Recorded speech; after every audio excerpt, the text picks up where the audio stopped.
optic cable fire. Ini menarik karena sekarang terutama di industri ya, Bapak Ibu semuanya, ini kita sudah mulai menggunakan banyak sekali fiber optik ini karena kehandalannya banyak gitu ya, dan lebih reliable. Mungkin saya mulai. Oke, baik.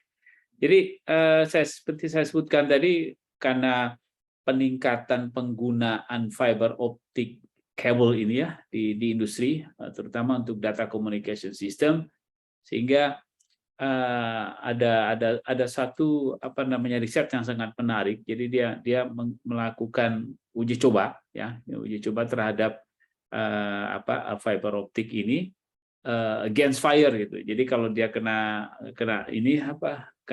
api bagaimana gitu ya? Apakah cukup tahan dan sebagainya. Nah, ternyata hasilnya itu menarik sekali. Jadi khususnya ini apabila fiber optik digunakan untuk transmisi data, kemudian di plant gitu ya, seperti misalkan untuk power plant atau nuclear power plant ataupun hydrocarbon plant, ya itu dia expose dengan fire seperti apa begitu. Nah, Bapak Ibu semuanya, jadi dari singkat saja ya, jadi kalau dilihat ini sistem fiber optic cable ini yang flame retardant istilahnya ya, yang tahan api. Jadi kalau di sini ada fiber cable-nya, kemudian dia ada jacketing lagi, kemudian ada tube-nya gitu ya, namanya jelly-filled loose tube. Kemudian ada bagian luarnya ada water blocking tape istilahnya, kemudian ada mica glass-nya juga, tape ya untuk pelindung lain. Kemudian dia di tengahnya ini ada dielectric steel wire central strength member, jadi untuk memperkuat ya si kabel itu sendiri. Kemudian juga ada aluminium bagian luarnya ini. Nah, ini menarik karena aluminium ini dia punya temperaturnya melting point-nya berbeda ya. Nah, ternyata ini fiber optic cable ini dia dia juga sangat juga cukup riskan terhadap external force ya, ataupun mechanical impact begitu ya, termasuk tuh stress. Jadi terutama kalau dia kena api gitu ya. Jadi harus diperhatikan. Jadi kalau dia dipasang di power plant begitu, jadi jangan sampai dia ini juga kena mechanical impact begitu, karena kalau dia terjepit ataupun dia twist gitu ya, si kabel ini, nanti saya lihatkan gambarnya, ini mengurangi dia punya integritinya.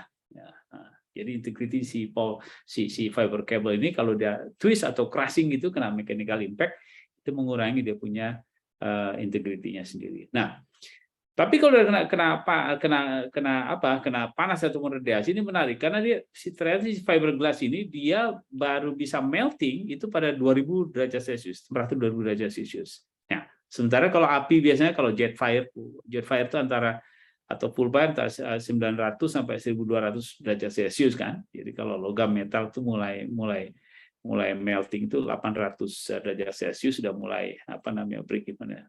Sudah mulai melt. 1200 sudah total melt. Nah, fiberglass tidak, dia melting temperatur sampai 2000 derajat Celcius. Jadi ada keuntungan di sini menggunakan fiberglass cable atau optical fiber di power plant ataupun nuclear power plant. Nah, sementara tadi aluminium ya, ini kalau dia bagian luar aluminium, jadi kalau dia kena api, aluminium 16 derajat Celcius sudah mulai melt. Ya, jadi kalau dia 16 derajat Celcius sudah mulai melt aluminiumnya, sementara si fiberglassnya 2000 derajat Celcius. Nah, dari ini kalau saya janjikan ini gambar ya, ini tadi. Jadi kalau dia kejepit gitu atau dia twist gitu ya, nah ini bisa crack, tube-nya bisa crack. Nah, ini mengurangi integrity dari si kabel itu sendiri. Nah, jadi si kabel fiber optic cable ini biarpun dia kena api, atau dia nggak ada masalah gitu ya, karena dia asalkan dia nggak not directly exposed to fire. Ya, tadi itu karena aluminiumnya bisa melt duluan gitu. Kemudian dia juga tidak crashing ataupun twist gitu ya, karena ada mechanical impact atau force. Kemudian juga dia tidak ada thermal stress. Kemudian misalkan dia tertarik dan sebagainya. Kemudian juga dia diinstal dengan standar yang benar. Misalkan ini contohnya ada IEEE 384, kemudian IEEE 1428 itu standar untuk di nuclear power plant ya. Dia nggak ada masalah, jadi bisa aja dipakai di power plant ataupun di hydrocarbon plant ataupun power plant yang lain. Jadi yang potensial expose untuk fire istilahnya. Nah, yang terakhir ada beberapa critical question begini. Jadi kira-kira data transfer dari optical cable itu kalau dia si kabel itu kena fire bermasalah nggak gitu. Kemudian sampai kapan data transfer itu bisa stop gitu ya. Nah, dari investigasi ternyata tidak terlalu detail investigasinya, risetnya mengenai ini, tapi disebutkan bahwa dari di observasi mereka bahwa tidak ada atenuasi dari si fiber sendiri yang diukur as long as no external force. Jadi kalau tidak ada mechanical impact ataupun external force katanya, ini transmisi datanya oke saja. Sekalipun dia kena fire tapi tidak ada external force, tidak twist dan sebagainya. Jadi data transmisi itu masih bisa dilakukan begitu ya. Jadi si integrity dari si fiber cable masih oke. Gitu. Nah, kemudian pertanyaan selanjutnya, apakah konvensional fiber optic cable ini cukup bagus terhadap fire gitu ya, tadi bukan oke, as long as dia diinstal dengan standar yang sebenarnya itu oke, bisa digunakan untuk fire classified cable. Nah, terakhir, apakah standar apa yang digunakan atau direkomend untuk instalasi? Jadi ada beberapa standar, jadi IEEE 384, kemudian 1428, kemudian juga pakai standar IN 60709, kemudian juga direkomend untuk menggunakan fiber optic cable ini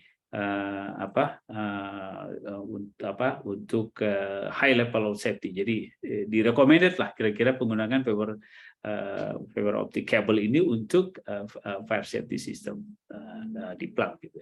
Nah, Pak Edi, Bapak Ibu semuanya, mungkin ini saja yang bisa saya sampaikan hari ini. Semoga menjadi manfaat buat kita semua. Terima kasih. Assalamualaikum warahmatullahi wabarakatuh. Waalaikumsalam warahmatullahi wabarakatuh. Terima kasih Pak Eldiansyah atas penyampaian sebelumnya. Kita lanjutkan dengan acara pokok kita yang akan disampaikan oleh Pak Ucu Darussalam. Waktu kami persilakan Pak Ucu. Terima kasih. Ya, terima kasih.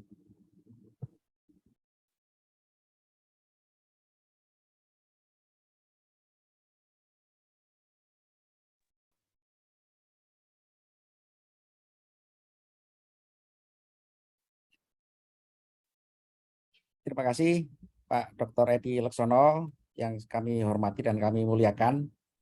Kemudian segenap pengurus PII, BKT Teknik Fisika, Badan Kejuruan Teknik Fisika, dan juga sahabat saya yang lama, Pak Heldi Yansah di UNAS yang sudah beberapa tahun tidak ketemu karena pandemi. Selamat sore teman-teman semuanya. Assalamualaikum warahmatullahi wabarakatuh. Mohon izin untuk melakukan sharing. Dalam hal ini adalah melengkapi daripada apa yang disampaikan Pak Heldi Yansah. Bapak Ibu semuanya yang saya hormati, perkembangan daripada dunia telekomunikasi khususnya optik ini sudah mengarah kepada teknologi di mana yang kita sebut sebagai unguided optical communication.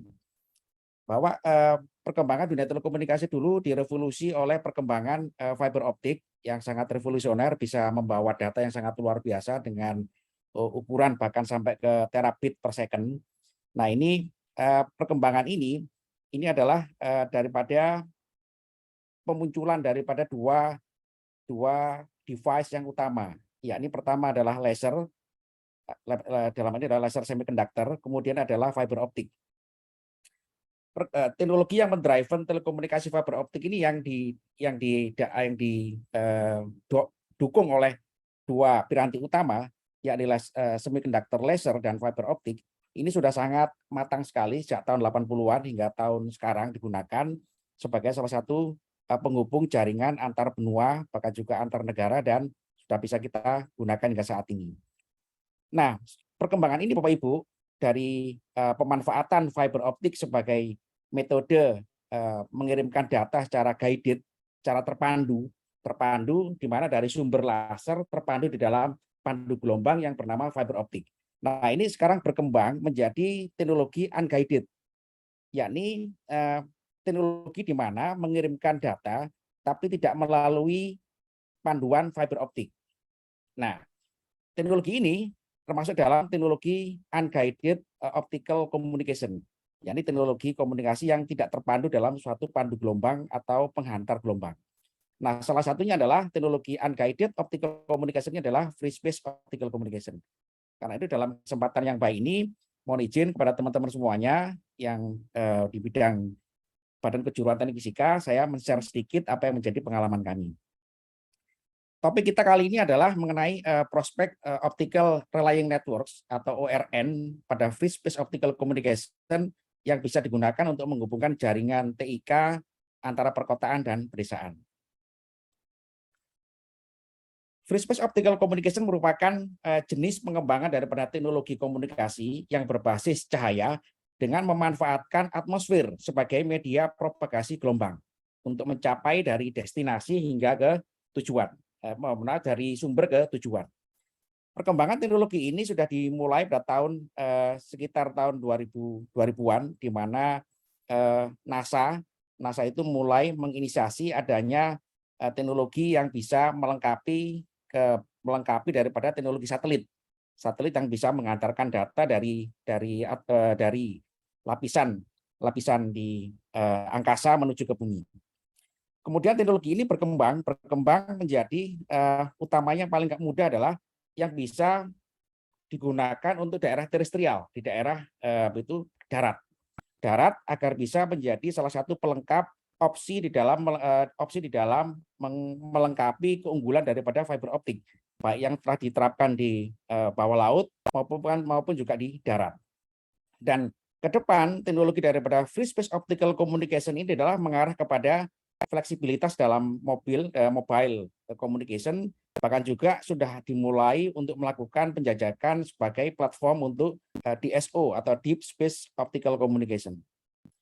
Nah, keunggulan daripada Free Space Optical Communication karena dia tidak memanfaatkan pandu gelombang fiber optik, maka dia adalah itu memiliki beberapa keunggulan yang sudah saya petakan sejak pertama kali saya meneliti ini adalah tentu adalah karena berbasis cahaya, dia pasti high speed karena ditopang oleh sumber cahaya laser yang memiliki bandwidth yang cukup sangat lebar. Kemudian dia karena dia berbasis kepada frekuensi cahaya, sehingga dia mampu membawa data yang sangat tinggi, bahkan juga sampai bisa membawa dalam ukuran 100 gigabit per second. Kemudian dia juga free MI, bebas daripada electromagnetic interference, sehingga dia bisa high security. Kemudian juga secara ekonomis dia adalah low cost deployment platform. Dan salah satu keunggulan lagi yang itu agak berbeda sedikit dengan fiber optik, teknologi daripada Free Space Optical Communication ini adalah bisa dikonfigurasi, bisa didesain mengikuti kontur geografik daripada permukaan bumi.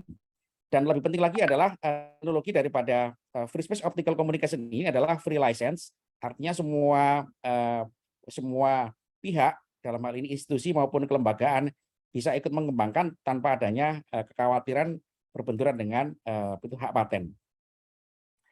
Nah, FSO ini teman-teman, ini memiliki potensial yang sangat besar untuk diterapkan sebagai metropolitan network, hub atau backbone di dalam cellular network, kemudian terrestrial network, intersatellite network, kemudian juga untuk hubungan dari luar angkasa ke bumi atau satelit downlink and uplink. Kemudian juga digunakan sebagai mobile terminal ground platform. Dan sudah dikembangkan ke arah Deep Space Optical Communication. Nah, salah satu contoh daripada pengembangan teknologi unguided optical communication ini adalah LiFi. LiFi ini berbasis kepada LED, di mana LED zaman sekarang ini adalah bisa difungsikan sebagai pembawa data. Karena LED zaman sekarang sudah berubah, tidak hanya berfungsi sebagai lighting, sudah mulai merambah kepada pembawa informasi atau sebagai sumber data. Nah, LiFi ini sangat memiliki keunggulan karena dia murah dan relatif tidak menghasilkan gelombang microwave dan juga itu bebas daripada electromagnetic interference sehingga tidak ada isu dalam hal kanal informasi, Dan kelebihannya adalah dia bisa terconfine dalam suatu ruangan yang terlokalisasi.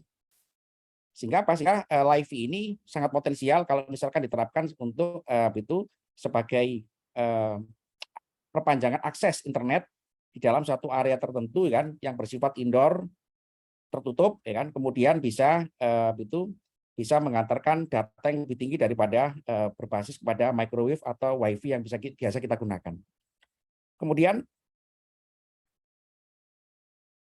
FSO ini juga potensial untuk mendukung 5G network, sebagaimana IEEE telah membuat satu standar bagaimana itu konsep smart city, di mana salah satu konsep smart city adalah itu semua platform di dalam yang dibangun sebagai infrastruktur pendukungnya, salah satunya adalah berbasis LiFi. Sehingga LiFi ini dengan di perkotaan atau juga di kota-kota besar yang modern, pencahayaan yang berbasis LED ini bisa dimanfaatkan selain sebagai lighting juga dimanfaatkan sebagai pembawa data untuk mengkoneksikan itu penduduk kotanya atau usernya dengan internet seperti itu. Nah, untuk itu mari kita mengenal karakteristik propagasi free space optical communication. Sebagaimana yang telah saya sampaikan di depan tadi, bahwa free space optical communication ini adalah tipikal unguided, berbeda dengan fiber optik yang fully guided, dipandu dalam suatu media pandu gelombang. Karena free space memanfaatkan media atmosfer sebagai media propagasi cahaya dari sumber ke destinasi, maka di dalam free space optical communication ini, dia atmosfer itu merupakan halangan utama sebetulnya, walaupun dia tidak ada pandu gelombang. Halangan utama ini adalah atmosfer itu sendiri atau media udara itu sendiri, karena media udara itu sendiri walaupun transparan media ini tetap membawa masalah. Nah, ini bagi kita sebagai orang engineering tentu adalah kita harus bisa memahami masalah yang terjadi. Nah, untuk memahami masalah yang terjadi, karakteristik propagasi ini kita pahami sebagai sifat gelombang di dalam udara atau di atmosfer. Bahwa atmosfer itu sendiri yang merupakan udara yang dengan berbagai macam karakteristiknya, ini ternyata adalah media yang bisa bersifat sebagai absorptif, bersifat menyerap, bersifat juga menguraikan, bersifat juga menghamburkan, scattering, bahkan juga fenomena-fenomena ini terjadi bersifat random yang stokastik seperti itu. Sehingga apa? Sehingga karakteristik propagasi gelombang cahaya dari sumber menuju ke penerima ini mengalami berbagai macam permasalahan. Namun demikian, keunggulan daripada free space optical communication adalah dari sisi fleksibilitas. Dia tidak terikat oleh suatu pandu gelombang. Dia bisa diarahkan kemana saja, tapi tetap ada halangan, dalam hal ini adalah karakteristik atmosfer itu sendiri. Nah, ini adalah ilustrasi bagaimana cahaya itu merambat dari sumber menuju kepada destinasi, menuju receiver atau penerima yang mengalami berbagai macam fenomena yang itu kita definisikan di dalam secara engineering namanya adalah optical turbulence. Jadi media udara itu kita sebut sebagai media yang turbulence. Turbulen dalam arti ada perubahan variasi indeks bias yang tidak seragam di udara. Variasi perubahan indeks bias yang tidak seragam ini akibat dari adanya pengaruh daripada atmosfer itu sendiri yang merupakan sebagaimana kita pahami dalam teknik fisika kan, fenomena termodinamika di atmosfer inilah berpengaruh kepada variasi adanya indeks bias di dalam atmosfer atau di udara. Nah, ini berdampak kepada fenomena optik yang terjadi, sehingga semua fenomena optik yang terjadi, baik itu absorpsi, penyerapan, difraksi, hamburan, dispersi, penguraian, scattering, beam spreading, itu bersifat fluktuatif dari sumber menuju ke penerima.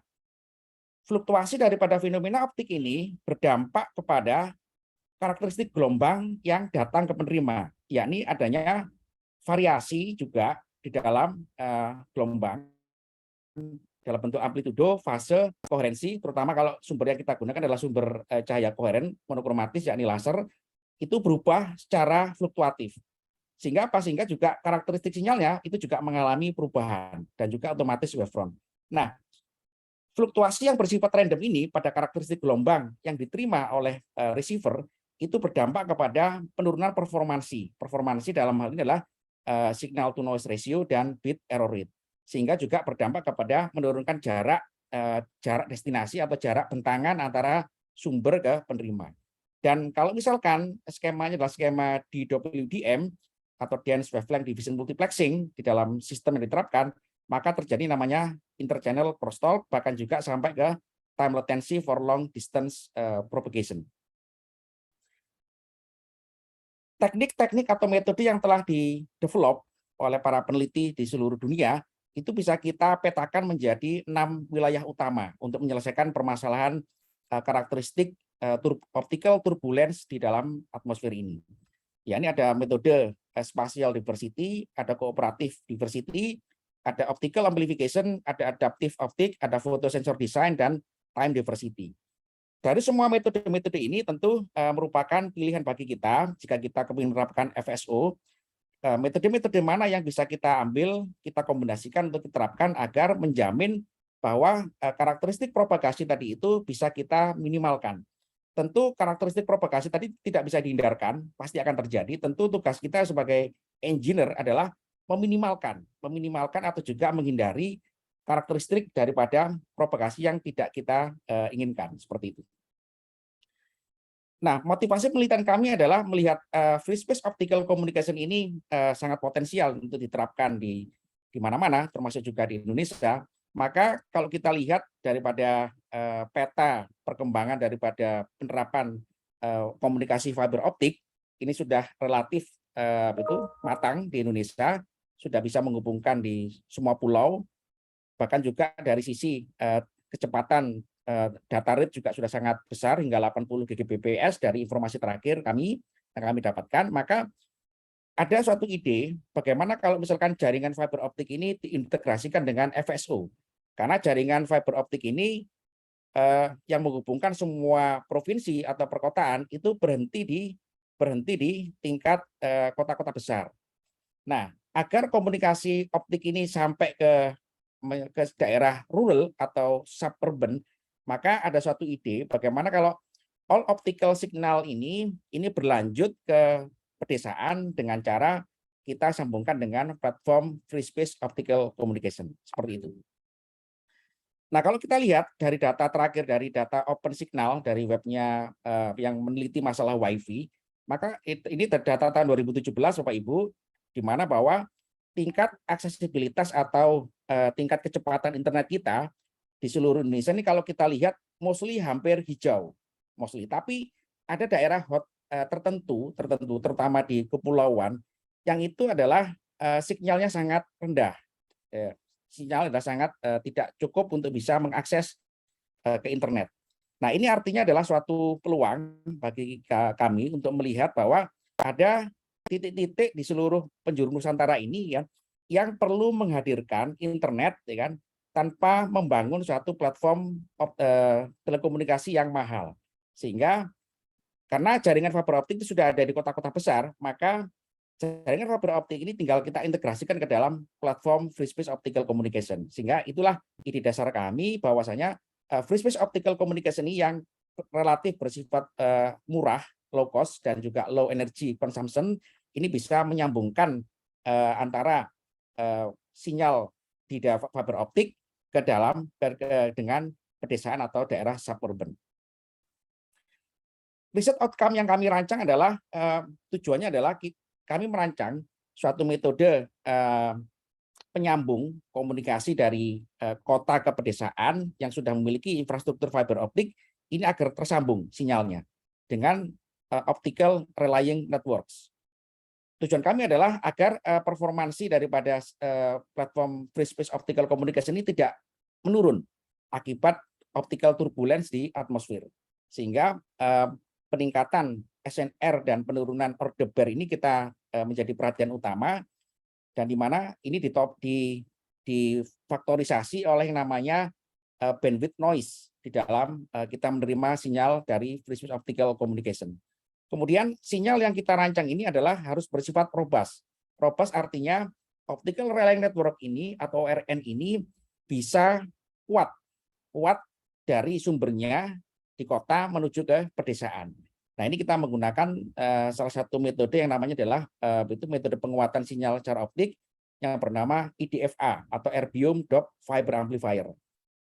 Cuman ini bukan sebagai pemandu gelombang. Ini hanya IDFA ini adalah sama juga fiber optik, cuma sifatnya adalah sebagai penguat sinyal optik seperti itu.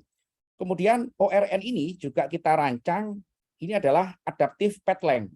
Dia bisa kita fleksibilitasnya bisa kemana-mana, bisa mengarah ke beberapa titik, ya kan? Sekaligus, ya kan, tanpa ada perubahan daripada karakteristik yang dalam SNR maupun PR-nya. Kemudian problem statement di dalam kita meneliti free space optical communication ini adalah atenuasi, karena daerah tropis itu dengan tingkat indeks bias udara yang sangat dipengaruhi oleh suhu di daerah tropis itu sangat relatif penguapannya, kelembapannya sangat bervariasi, sehingga atenuasi daripada cahaya oleh sumber laser ini perlu kami perhatikan agar atenuasi ini berada dalam batas ambang dari sumber menuju ke destinasi, seperti itu. Sehingga selain itu juga akibat dari optical turbulence ini terjadi yang namanya higher order spatial dan temporal noise modulation. Ini yang juga kami rancang agar solusi yang kami temukan itu bisa menekan adanya higher order spatial dan temporal noise. Selain itu, karena berkas cahaya itu dipancarkan dari sumber melewati atmosfer, maka berkas cahaya itu, Bapak Ibu, ini kalau kita lihat dari si penerima, itu mengalami fenomena yang namanya beam wandering. Beam wandering ini adalah berkas cahaya itu bergerak kemana-mana. Bergerak kemana-mana karena dia terdefleksi secara random. Terdefleksi akibat indeks bias udara itu nggak bisa kita prediksi dengan eksak sebagaimana di dalam fiber optik memang dirancang khusus indeks biasnya. Tapi kalau di atmosfer indeks biasnya itu random, maka dia mendefleksikan berkas cahaya itu kemana-mana. Nah, pergerakan berkas random ini kita namakan sebagaimana kita namakan beam wandering. Jadi berkas itu bergerak random kemana-mana, yang itu juga berdampak kepada penurunan performansi atau sistem deteksi. Karena itu kita merancang satu teknik agar beam wandering, pergerakan berkas cahaya yang random ini bisa kita tangkap tanpa ada penurunan kekuatan sinyalnya. Kemudian yang terakhir adalah fenomena interchannel crosstalk, terutama FSU ini jika diterapkan menggunakan sistem WDM, wavelength division multiplexing. Dalam satu sistem pemancar itu ada dua kanal atau dua frekuensi yang sama-sama membawa data. Nah, ini adalah metode yang kami propose di dalam penelitian kami, Bapak Ibu, bahwa agar FSO ini bisa murah dan bisa juga menjangkau ke daerah, maka kita usulkan yang namanya optical relaying networks. Optical relaying networks ini adalah sebagai relay dalam bahasa telekomunikasi. Jadi kita mendesain satu relay telekomunikasi yang itu adalah ditopang oleh adanya optical amplifier atau penguat sinyal optik. Penguat sinyal optik ini kita susun dalam bentuk cascade. Boleh cascade linear atau juga boleh cascade discrete seperti itu. Nah, keuntungan daripada FSO ini sebagai optical relaying networks itu adalah kan dia bisa mengekspan jaringan FSO dari perkotaan sampai ke pedesaan. Yang itu kita susun berdasarkan node-node di dalam path length optical propagation. Kemudian keuntungan daripada optical relaying network ini ketika menghubungkan jaringan optik dari perkotaan ke pedesaan adalah dia tidak membutuhkan line of sight atau tingkat kelurusan dari sumber ke penerima. Kemudian link konfigurasi daripada jaringan ORN ini fleksibel, jadi bisa mengikuti kontur bumi, bisa juga mengikuti daripada sebaran geografis yang ada di pedesaan. Dan keuntungannya juga adalah dengan cara optical amplifier in cascade ini adalah relatif kuat sehingga bisa kita karakterisasi sebagai robust signal. yang tahan terhadap cuaca. Dan otomatis dia karena optik, dia bisa membawa data yang cukup tinggi. Ini adalah salah satu propose teknik kami di dalam menyelesaikan masalah beam wandering yang sudah kami daftarkan di paten di DJKI, sedang proses untuk penerbitan paten. Ini adalah salah satu teknik bagaimana kita mengatasi masalah beam wandering. Beam wandering ini adalah pergerakan berkas cahaya itu yang bergerak kemana-mana, sehingga berkas itu tidak diam. Idealnya kalau memang kita menangkap berkas cahaya itu harus diam, tapi nggak bisa karena optical propagation di atmosfer ini akibat induksi daripada optical turbulence ini yang bersifat random dan pasti terjadi, itu mengakibatkan berkas itu bergerak kemana-mana. Karena berkas itu bergerak kemana-mana sehingga sulit untuk difokuskan. Karena sulit untuk difokuskan, maka tingkat loss sinyal sangat tinggi. Nah, kita berusaha untuk meredam atau menstabilisasi daripada pergerakan berkas cahaya yang random ini dengan yang namanya hood reflector. Hood reflector ini adalah suatu cermin pemantul yang kita rancang seperti kuncung ya kan, kemudian berbahan dasar perak agar dia bisa menangkap atau apertur daripada muka hood reflector ini bisa mengakuisisi variasi daripada pergerakan sinyal beam wandering, sehingga itu akan terstabilisasi di dalam corong cermin sehingga bisa kita guided untuk masuk ke dalam deteksi kan, baik itu deteksinya adalah sistemnya adalah direct detection oleh fotodiode atau fotosensor, atau juga bisa dimasukkan lagi ke dalam serat optik seperti itu. Nah, hasil daripada eksperimen kami dengan menggunakan berbagai skenario, ini adalah satu contoh skenario simulasi dengan menggunakan 3 node untuk optical rallying networks dengan jarak tertentu. Ini berhasil bisa menerapkan sinyal WDM, wavelength division multiplexing tadi itu memiliki performance yang cukup tinggi akibat adanya metode yang namanya adalah cascade amplifier. Cascade di mana ini adalah satu contoh kan, cascade amplifier. OA ini adalah optical amplifier, OA2 dan OA3, konfigurasi daripada cascade double. Kenapa ini kita perlu double amplifier? Double amplifier ini sebetulnya belum banyak diterapkan atau belum banyak diusulkan. Sebenarnya juga belum banyak diusulkan, bisa dikatakan seperti itu, karena bahwa sinyal yang pertama kali diterima itu tidak bisa langsung boosting ke sinyal yang sangat tinggi. Nah, boosting yang sinyal sangat tinggi ini sebetulnya bisa dilakukan kalau kita melakukan yang namanya pre-amplifier dulu, pre-amplifying. Pre-amplifying ini diterima oleh optical amplifier yang pertama sebagai pengondisi sinyal. Selanjutnya adalah kita boosting di optical amplifier yang kedua.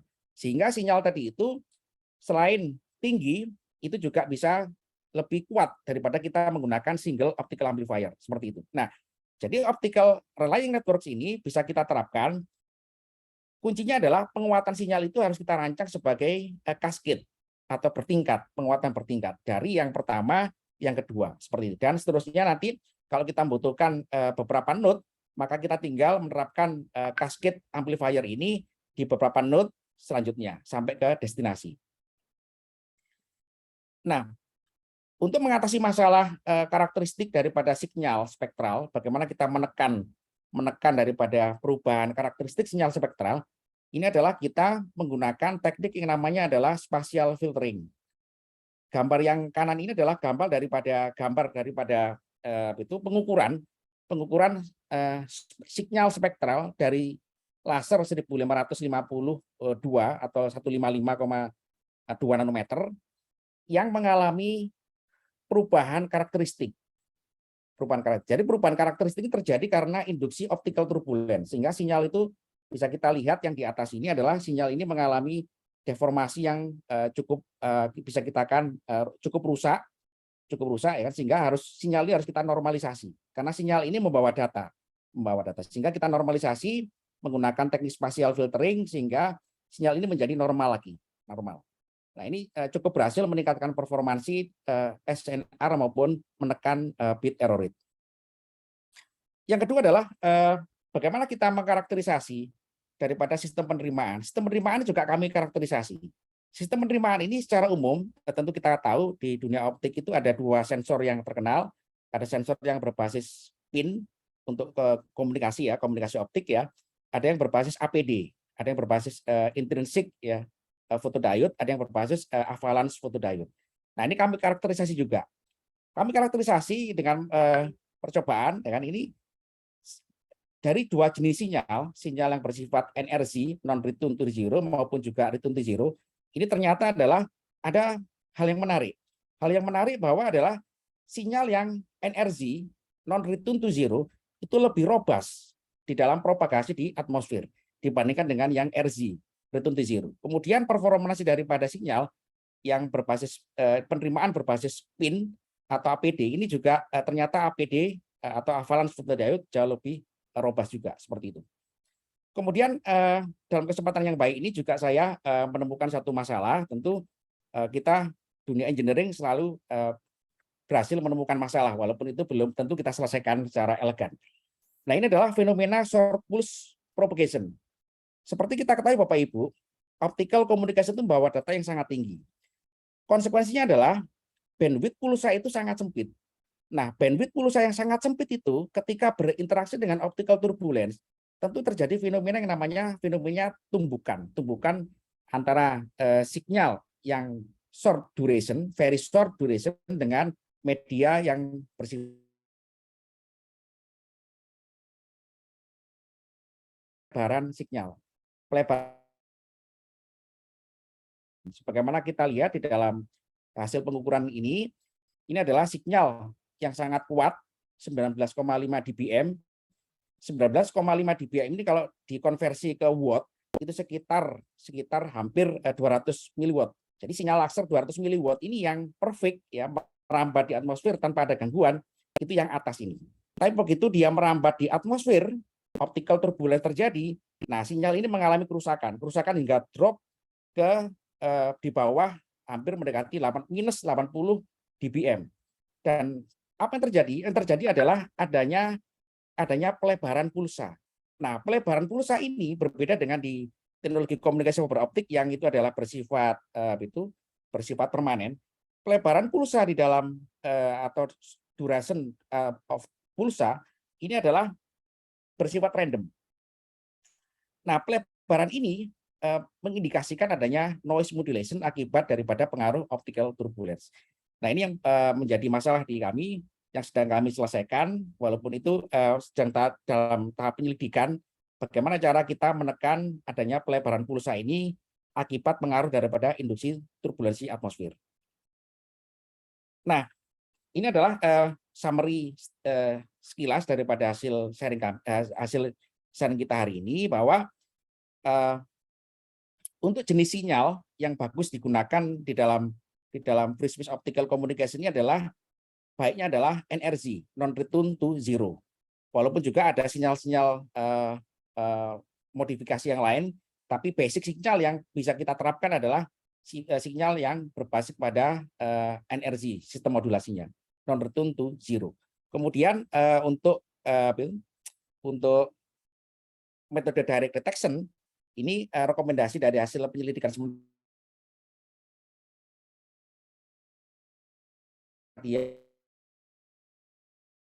internal di dalam penguatan sinyal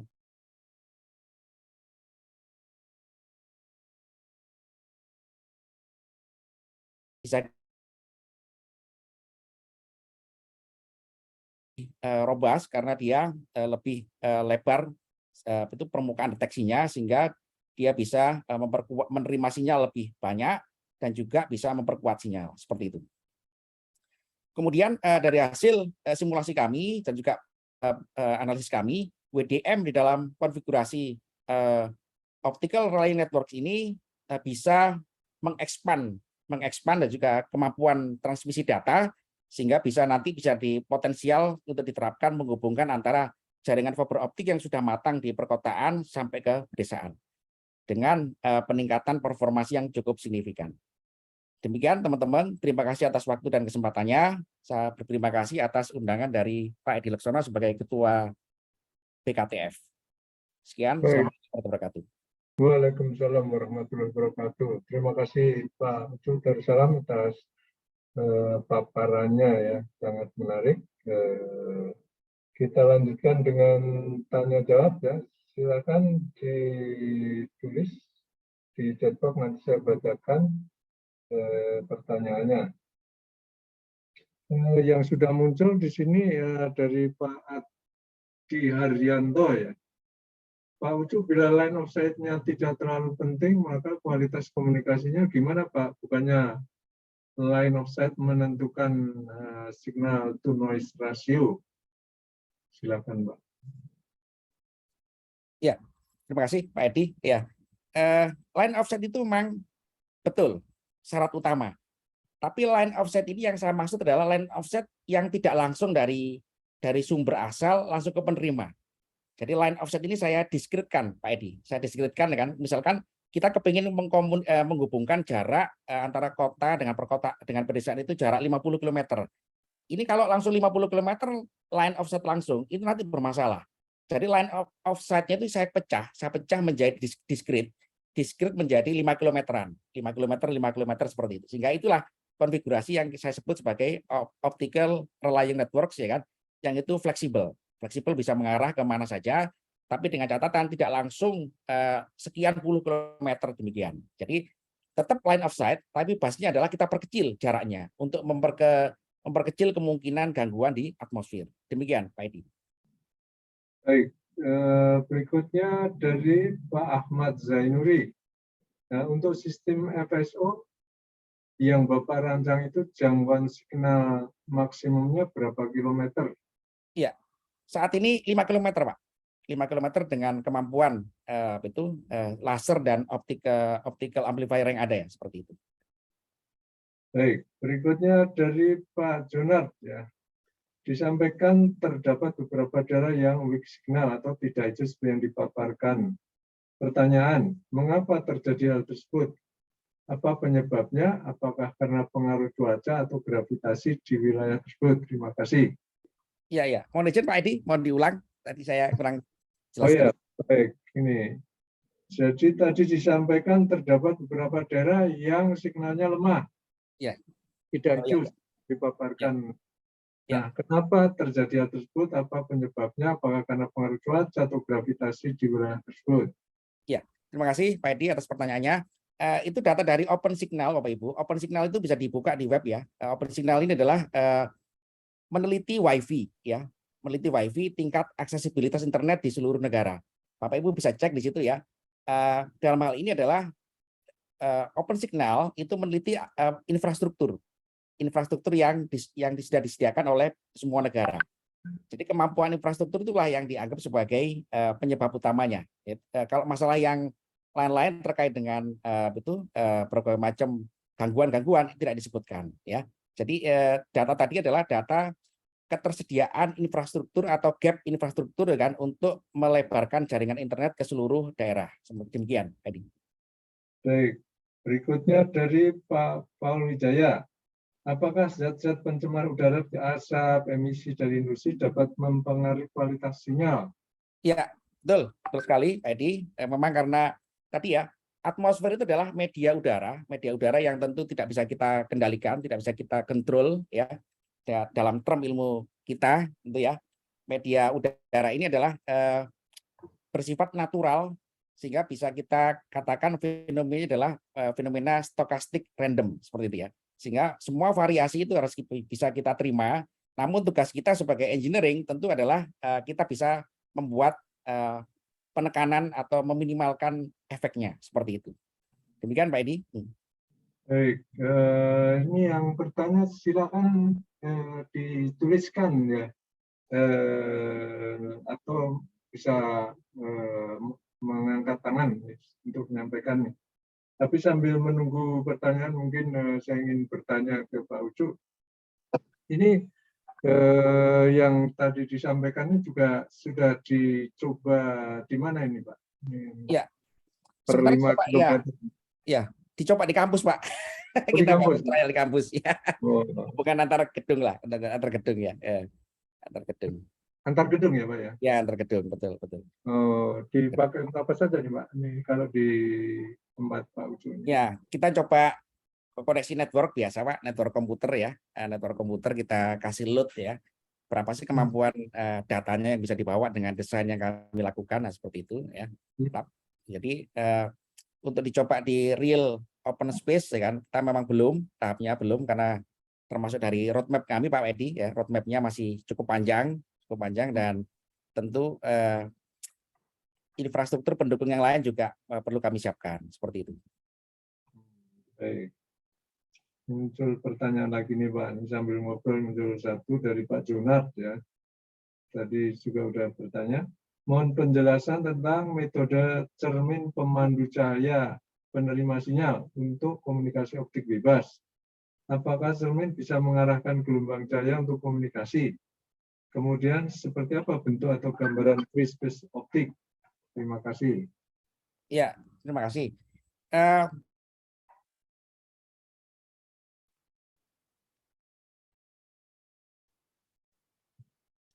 Cahaya yang merambat di atmosfer itu idealnya memang diam ya. Jadi kalau kita punya senter ya, zaman kita dulu ya, senter yang pakai baterai itu ya. Senter itu kalau kita lihat berkasnya kan lurus ya, berkasnya lurus dan melebar gitu ya.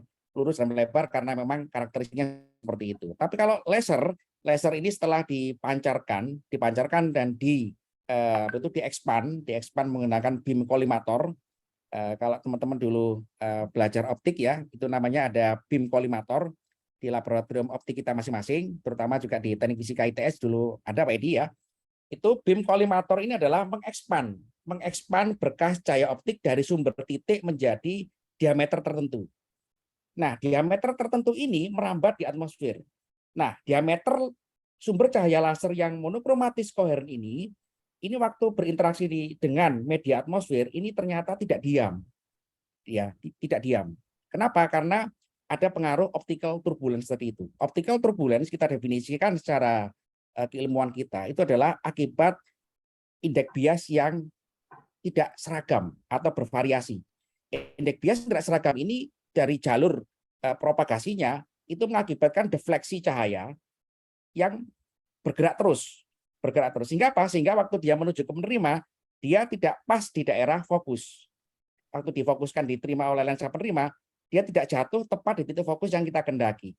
Akibat daripada berkas cahaya itu yang kita anggap sebagai permukaan lingkaran itu bergerak kemana-mana. Nah, bergerak kemana-mana inilah perlu kita akuisisi dengan yang namanya cermin atau hood reflektor. Hood reflektor ini belum diusulkan sama peneliti lain di seluruh sejauh kami telusuri, sehingga cahaya itu jangan diterima oleh lensa penerima langsung. Walaupun kita melebarkan lensanya kita lebarkan dengan 20 cm atau lebih, tentu tetap akan terjadi perubahan pergerakan yang itu tidak bisa tepat jatuh di titik fokus. Nah, untuk menstabilisasi ini di depan lensa penerima ini kita pasangi hood reflektor.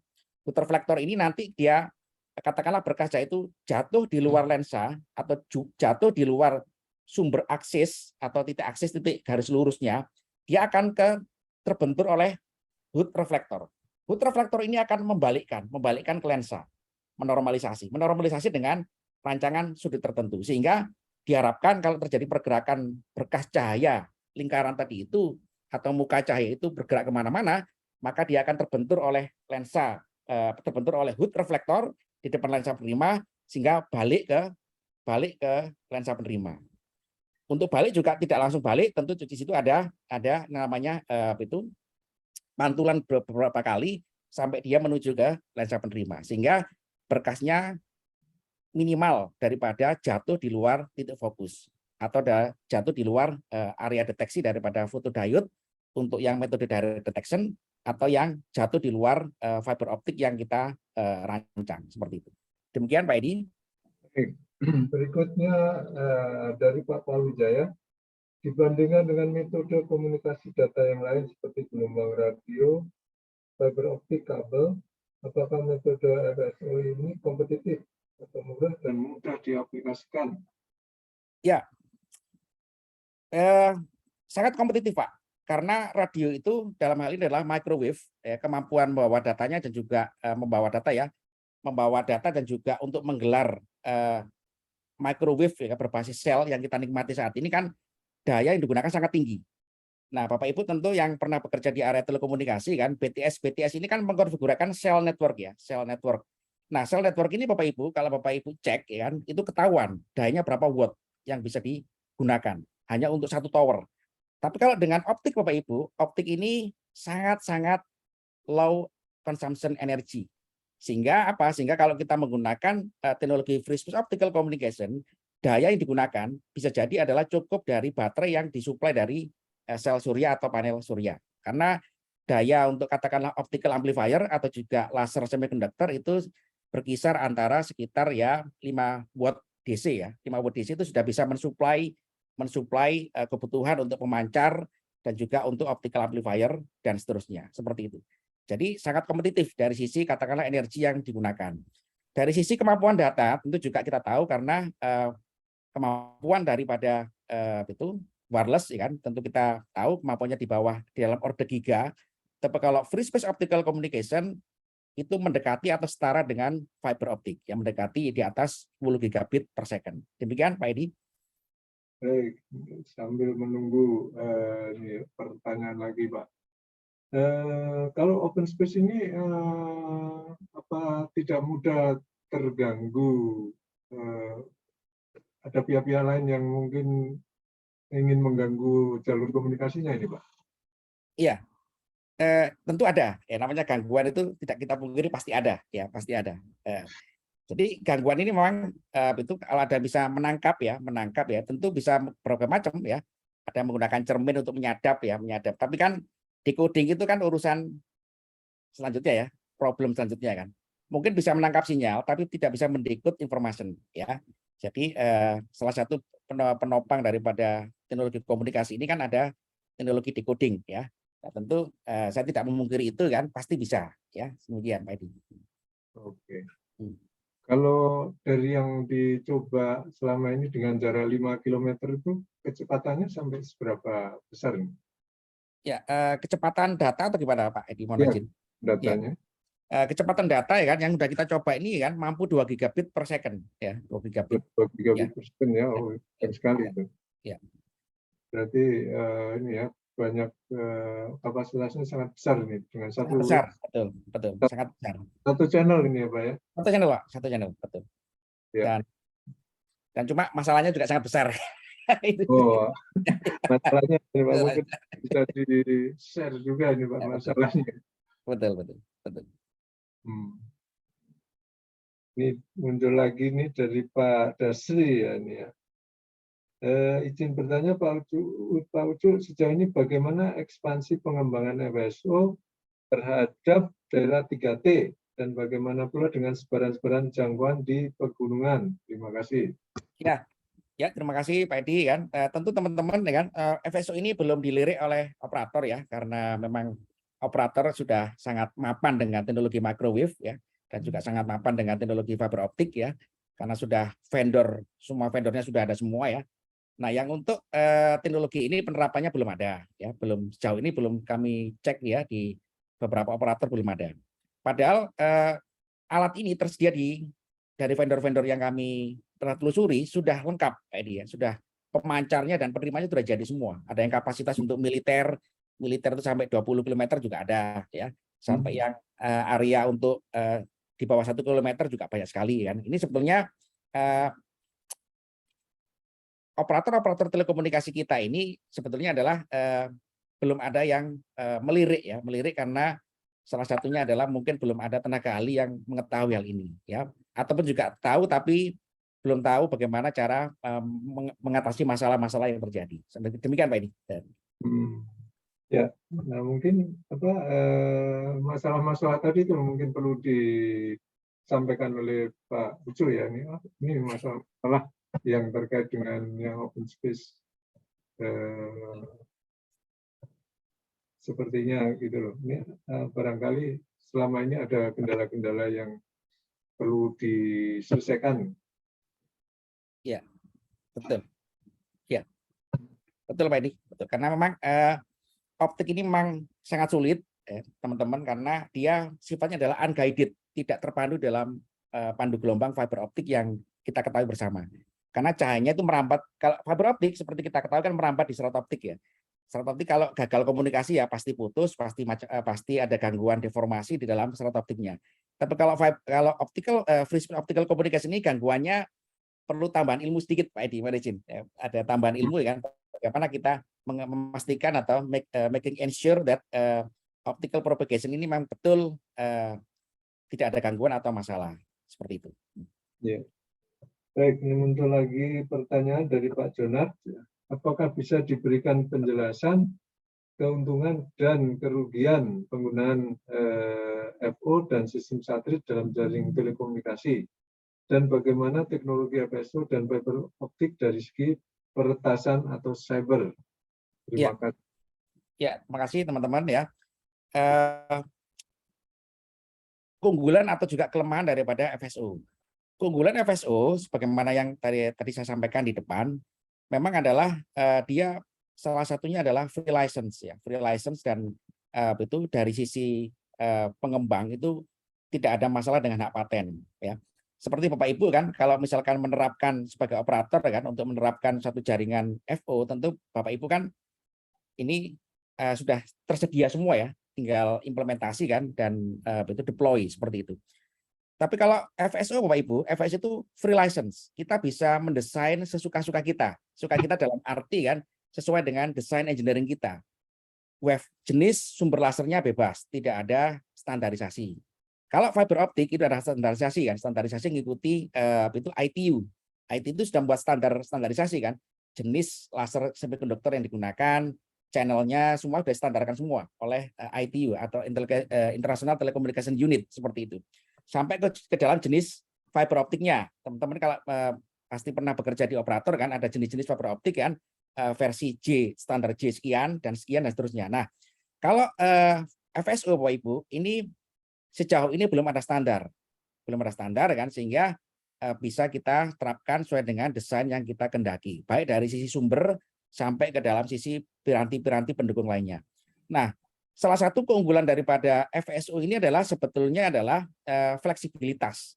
Fleksibilitas. Kita tidak perlu ya kan, tidak perlu untuk menghubungkan satu daerah dengan destinasi, itu tidak perlu menggali atau juga menyediakan infrastruktur sepanjang jalan.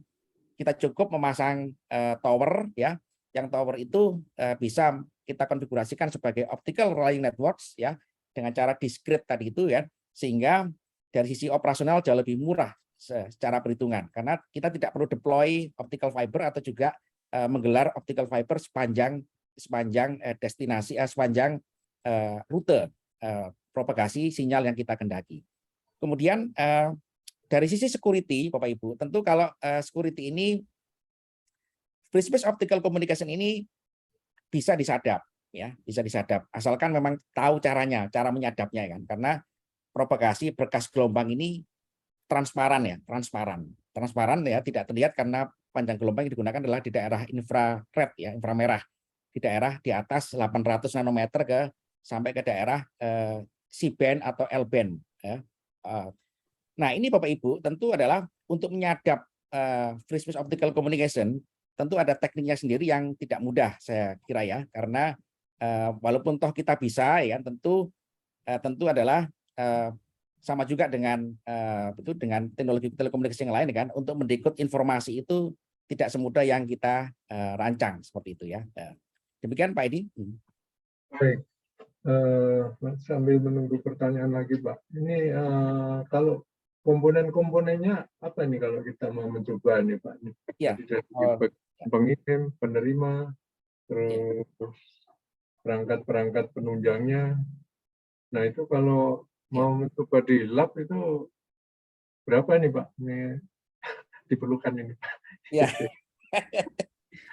Ya Pak Edi, memang itu barang-barang ini memang barang-barang itu yang teman-teman mungkin relatif itu belum jarang mengenal ya.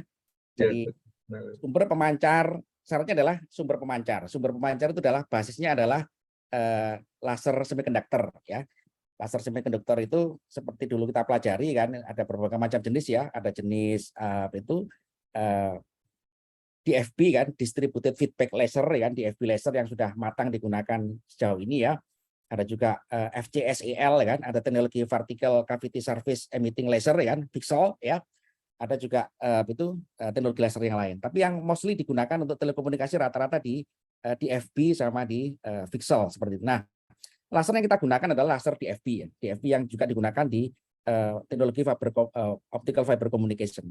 Nah, kemudian laser ini, daya laser itu adalah paling kuat itu adalah 0 dBm ya, 0 dBm 1 miliwatt Pak Edi. 1 miliwatt 0 dBm. 0 dBm ini untuk merambat di atmosfer watt ya kan. Atmosfer itu kalau kita hanya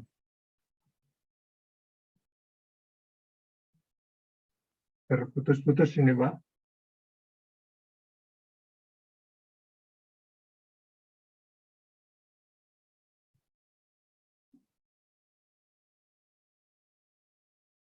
Halo, Pak.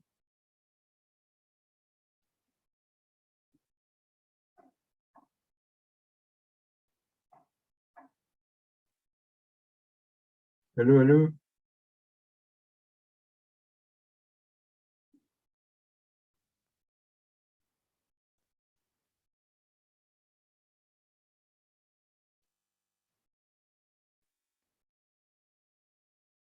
Sepertinya mental ini ya. Kita tunggu sebentar. Nah, ini muncul lagi. Ya, Pak. Terputus, Pak. Ini masih mute mikrofonnya, Pak. ya, Ya. mohon maaf Pak Edi sama Oh, ya. teman-teman ada gangguan ya. Ya. Oke. Nah, tadi Pak Edi menanyakan piranti-piranti utama ya. Ya. Piranti utamanya adalah laser diode sebagai sumber laser ya. Sumber laser ini ya rata-rata DFB ya yang kita gunakan itu adalah 1 miliwatt atau 0 dBm. 0 dBm ini tidak kuat untuk menembus atmosfer kan dalam jarak 1 kilo dan sampai 5 km. Nah, bagaimana caranya kita bisa memperkuat sinyal? Memperkuat sinyal ini kita bisa menggunakan yang namanya device optical amplifier. Optical amplifiers di dunia ini cuma ada 3 jenis ya. Dalam term communication ya, dalam communication.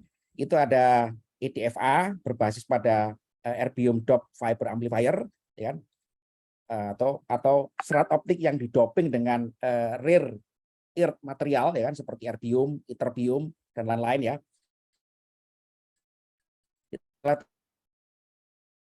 Teknologi kita sebutkan sebagai fiber amplifier ya.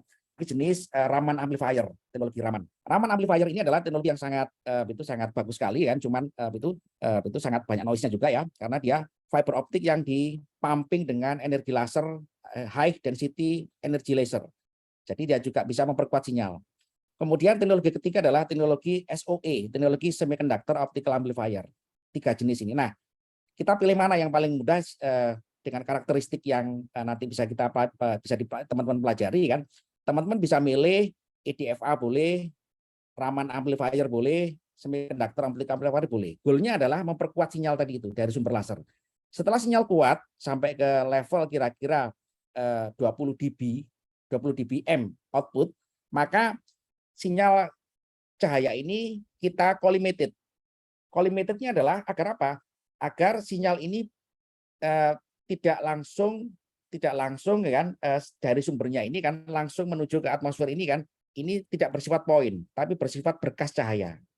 Jadi kita mau mentransform sinyal dari sumber laser ini menjadi berkas cahaya yang lebar. Nah, tugas ini adalah tugas daripada device optik yang namanya optical collimator. Optical collimator ini memperlebar berkas sehingga berkas tadi itu bisa merambat ke atmosfer seperti itu. Nah, optical collimator ini pendekatannya macam-macam. Kalau kita pernah dulu belajar di optik, ada optical collimator yang bersifat optical Gaussian, ideal, secara ideal, ada yang bersifat spherical, ada yang bersifat katakanlah plane wave seperti itu. Nah, tinggal kita tentukan mana yang jenis-jenisnya seperti itu. Setelah itu, berkas propagasi cahaya ini yang sudah diamplifikasi dan sudah dicollimated ini merambat di atmosfer, kemudian di penerima itu diterima oleh yang namanya lensa penerima. Lensa penerima ini bertugas untuk mengakuisisi berkas sinyal yang jatuh dari rambatan di atmosfer. Sehingga difokuskan lambi ke dalam penerima. Baik penerimanya adalah ada 2 metode, ada metode direct detection diterima langsung oleh sensor fotodioda atau diterima oleh fiber optik yang namanya adalah fiber detection. Nah, tinggal pilihan kita menggunakan teknik fiber detection ataukah direct detection oleh photodiode. Nah, prinsipnya sederhana seperti itu Pak Edi. Prinsipnya. Jadi bedanya antara free space dengan optical fiber communication adalah pada medianya. Tadi kalau dari sumber itu langsung dari sumber laser itu langsung ke fiber optik ya, fiber optik. Tapi kalau dalam free space ini tidak melewati fiber optik lagi, dia langsung merambat di udara atau di atmosfer sampai menuju ke lensa penerima sampai menuju ke deteksi atau fotodiode seperti itu. Ya, kalau tadi disampaikan ini sangat kompetitif lah, ini kan menimbulkan pertanyaan lagi Pak, kompetitif. Iya, ya. Ini gimana itu dari cost-nya nih Pak? Ya, kompetitif ini, ya betul. Kompetitif ini memang kita harus bisa menghitung betul ya. Cara engineering itu kan harus ujungnya harus bisa menghitung itu implementasinya kan. Nah, itu kompetitif ini adalah kalau dari sisi katakanlah deployment itu sebetulnya adalah teman-teman bisa mengetahui kalau kita menggelar komunikasi serat optik tentu kita menggelar kabel dari pemancar sampai ke penerima. Dan menggelar kabel ini kan membutuhkan waktu, membutuhkan manpower, membutuhkan regulasi kan, membutuhkan macam-macam ya, sampai berurusan dengan preman di jalanan gitu ya, gitu ya. Itu seperti itulah ya gambarannya. Tapi kalau katakanlah free space optical communication untuk menghubungkan perkotaan ya kan dengan jarak di bawah 5 km kan, ini kita cukup memanfaatkan gedung-gedung yang sudah ada atau tower-tower yang sudah ada.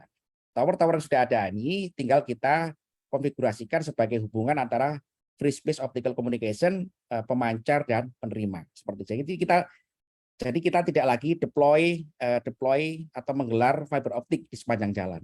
Cukup kita membuat satu titik koneksi kan, yang itu kita rancang sebagai hubungan komunikasi antara dua tempat atau dua titik demikian.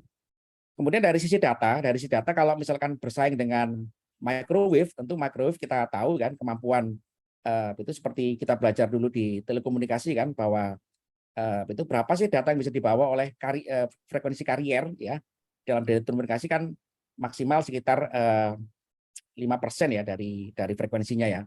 Nah, karena ini menggunakan cahaya dalam orde terahertz frekuensinya kan, jadi kita bisa membawa data kan ya sampai ke orde gigabit atau juga 10 sampai ratusan gigabit per second demikian.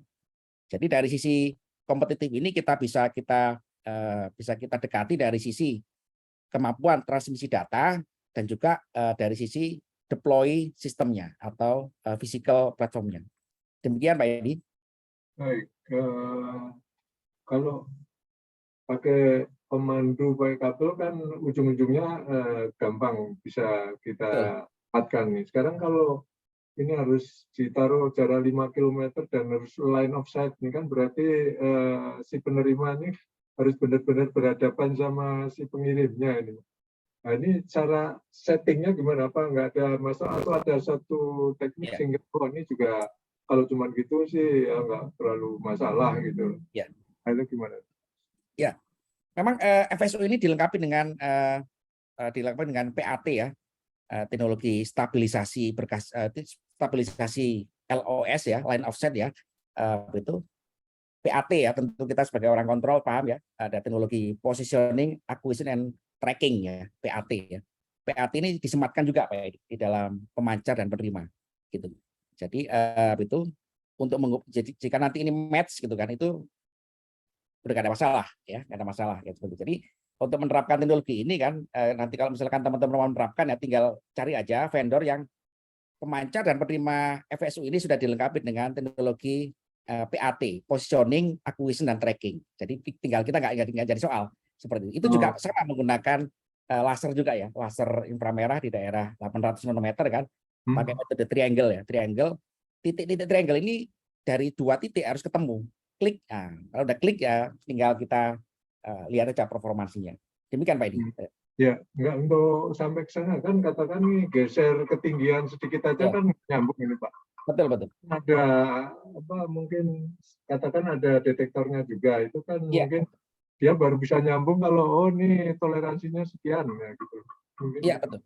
Ya betul, memang ada teknologi stabilisasi daripada itu kelurusan berkas ya, kelurusan titik akses ya. Teknologi itu memang disematkan juga ya, jadi sudah dilengkapi ya, dilengkapi. Memang kita develop ini memang tidak bisa single ya kan, pemancar dan berlima. Disematkan juga teknologi-teknologi yang tadi disebutkan Pak Edi tadi itu untuk mengantisipasi pergerakan gedung, pergerakan daripada itu tower ya. Itu memang ada stabilisasi itu dudukan daripada sumber cahaya dan juga penerima seperti itu. Jadi kalau dudukan tadi bergerak juga ini bisa ada ya, ini ya, Pak ya? ada kontrolnya juga, ada kontrolnya, betul. Oh, Mohon maaf Edi, saya nggak teliti itu karena itu kita teman-teman kontrol lah yang ahlinya di situ. Oke. Kalau seperti yang ditanyakan Pak Paul tadi, kalau misalnya ada kabut segala macam itu mengganggu nggak nih? Iya Pak ya, betul mengganggu, betul. Karena betul. Ada error ya itu ya. Iya betul. Jadi memang kabut ini kan uap air ya, aerosol. Jadi FSO ini juga diukur dengan tingkat visibility daripada udara, visibility-nya. Visibility juga diukur kan, agar visibility ini memang itu berkas cahaya itu relatif tidak terhalang ya, tidak terhalang oleh partikel-partikel di udara seperti ini, seperti itu. Jadi memang tadi saya sebutkan kan optical turbulence ini kan salah satunya dan yang paling penting ya, tapi tetap juga ya kan visibility ini juga penting. Visibility ini adalah jangan sampai halangan-halangan itu bersifat atenuatif tadi itu mendropkan sinyal sampai di bawah area batas deteksi daripada fotodiode seperti itu. Baik. Ya. Baik, apakah ada yang mau bertanya secara langsung? Saya persilakan nih mikrofon saya buka aja. Kalau ada yang mau bertanya.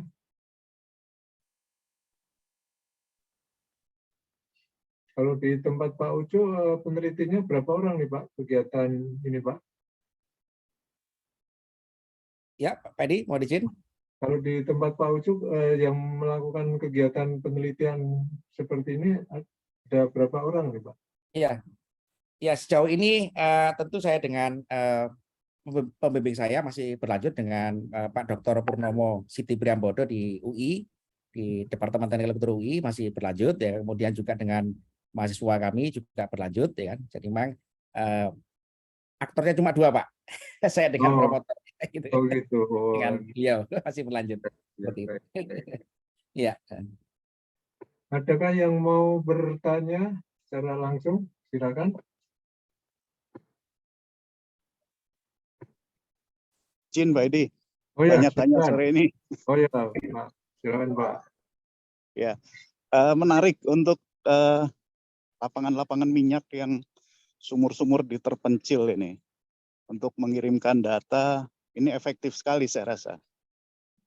Karena biasanya kita pakai gelombang radio yang cukup rentan gangguan-gangguan gitu. Nah, mungkin dengan metode ini bisa kembangkan. Mungkin coba menghubungi beberapa perusahaan migas itu jadi bisa dijual mungkin Pak Edi. Oh iya ini Pak ya, sekada ya Pak ya, telemetering ini. Ya. Iya betul. Ya bagus ya. Iya. Wah ini kapan bisa bersama-sama ini Pak menggabungkan ini banyak ini aplikasinya ya di daerah-daerah terpencil saya pikir. Iya biasanya monitoring parameter sumur kan. Ya Pak. Terima kasih Pak Paul. Saya pikir mau bertanya ini memberikan ini ya berbagi ini Pak. Ya. Pak Edi. Iya. Wah Pak Budi. Pak Ucup. Penasaran saya. Ini sekali Pak Ucup. Ini inovasi yang bagus sekali dan cukup menantang ini. Cuma saya lihat ini kalau setiap 5 km itu kan kita harus pasang transmitter receiver setiap 5 km dibandingkan dengan yang pakai fiber optik itu kan kita bebas saja sepanjang, apalagi yang single mode fiber optik itu bisa panjang sekali puluhan kilometer. Kalau ini setiap 5 km, kalau di ruangan terbuka sih oke aja. Tapi kalau di pedesaan atau di perkotaan yang tidak ada gedung-gedung bertingkat itu bagaimana ya? Apa enggak nanti jadi kita harus menempatkan transmitter dan receiver itu di ketinggian tertentu atau mungkin tinggi sekali sehingga biayanya malah lebih mahal daripada gelar atau narik fiber optik. Itu saja Pak Ucup. Terima kasih. Ya betul, memang tadi itu trade off-nya ya Pak Budi, mohon izin. Trade off-nya kan kalau kita menggelar fiber optik ya memang kita harus deploy-nya sepanjang jalan ya, sepanjang jalan dan juga sepanjang lintasan ya. Dan tapi juga kan butuh waktu yang tentu kita nggak bisa dalam waktu yang cepat seperti itu. Tapi kalau di FSO dengan jarak 5 km kan, seperti kita ketahui kan, konfigurasinya bisa mengikuti sel network ya, bisa native di sel networknya seluler seperti itu. Jadi memang optical rail network ini idealnya memang dirancang sangat panjang lintasannya kan, tapi dari hasil penelitian kami kan itu resikonya sangat tinggi, resikonya bisa diekspand sampai ke 20 km, tapi tidak untuk data yang sangat tinggi Pak Budi. Bisa ya, cuman datanya resikonya nggak bisa tinggi resikonya. Jadi yang digunakan untuk biasanya untuk militer kan, untuk yang teknologi seperti itu ya, itu memang sampai 20 km bisa. Cuman resikonya dan juga itu kebutuhan teknisnya itu karakteristik gelombangnya kan itu juga harus kita pahami kan, bahwa kerusakan daripada sinyal spektral itu tentu tidak bisa kita hindarkan seperti itu. Nah itu memang itu trade off-nya ya, trade off tergantung kita mengutamakan yang mana ya kan. Kita kepingin nggak ada masalah, pasti nggak ada masalah fiber optik ya. Fiber optik pasti nggak ada masalah ya. Masalahnya ada di deployment-nya seperti itu. Kalau FSO gitu kan, pasti ada masalah, tapi masalahnya bisa kita atasi kan. Cuman jaraknya harus kita pendekkan sedikit ya. Dari hasil kami kan itu ya sekitar jarak aman itu 5 km. Demikian Pak Budi. Oke, jadi amannya 5 km ya, setiap 5 km. Amannya lah gitu ya. Dan setiap 5 km kalau dipasangin itu kan kalau misalkan di perkotaan yang tidak ada gedung-gedung bertingkat itu kan harus kita pasang tiang jaga. Berapa tinggi itu jaganya itu minimal? Ya. Apa enggak dengan memasang tiang-tiang setiap 5 km itu nanti enggak lebih mahal biayanya dibandingkan dengan gelar fiber optik biasa, Pak? Iya, memang bisa jadi lebih mahal, Bisa jadi lebih mahal kalau misalkan gelar tower ya, tower yang itu medium ya, tower yang jarak sekitar di bawah 30 meter kan, betul. Seperti kita ketahui kan tower-towernya operator ini kan maksimal ada yang 75 meter ya, tower-towernya 70 meter. Jadi kalau kita misalkan menggelar tower yang kalau untuk pedesaan ya, yang penting itu visible ya, itu visibility-nya bisa kita cek ya kan. Ya jarak-jarak 20 meter masih aman lah ya. Masih aman yang masih relatif tidak terlalu mahal ya. Tower-tower yang bersifat medium ya.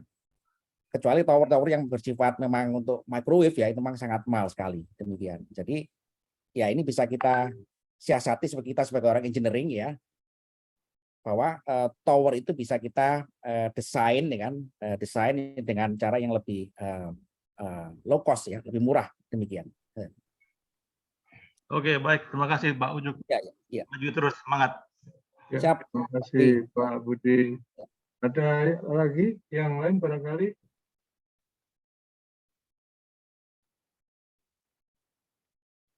Kalau sudah nggak ada pertanyaan, kita akhiri acara sore hari ini. Sekali lagi, saya atas nama Badan Kejuruan Teknik KPI mengucapkan terima kasih yang sebesar-besarnya pada Pak Ucup Darussalam yang sudah menyampaikan paparannya dan menjawab pertanyaan-pertanyaan, dan juga ada sharing tadi yang saya pikir sangat menarik kalau bisa diaplikasikan ya, bisa memperpanjang tadi menyederhanakan, nggak usah narik kabel kalau memang infrastrukturnya sudah ada gitu kan. Ya, mudah-mudahan bisa nanti diaplikasikan secara luas untuk banyak aplikasi. Saya pikir sangat strategis dan ya teknologi ini. Terima kasih juga Pak Diansa yang tadi menyampaikan sistem momen. Terima kasih juga pada ibu-ibu dan bapak-bapak sekalian yang sudah bergabung di acara sore hari ini. Kita lanjutkan acara kita besok minggu depan ya. Silakan bergabung bagi yang tertarik. Mohon maaf kalau ada hal yang kurang berkenan. Salam sehat selalu dimanapun berada, tetap dengan protokol kesehatan. Terima kasih. Wassalamualaikum warahmatullahi wabarakatuh. Selamat sore. Assalamualaikum. Selamat sore Pak Edi. Terima kasih Ya, Pak Edi. terima kasih teman-teman semuanya. Waalaikumsalam. Ya, sehat selalu. Ya. Terima kasih Pak Eldi. Ya, makasih Pak. Makasih Pak Edi, tadi telat masuk. Oh ya, Pak Wajin. Terima kasih. Ya, sama-sama, terima kasih. Terima kasih. Terima kasih.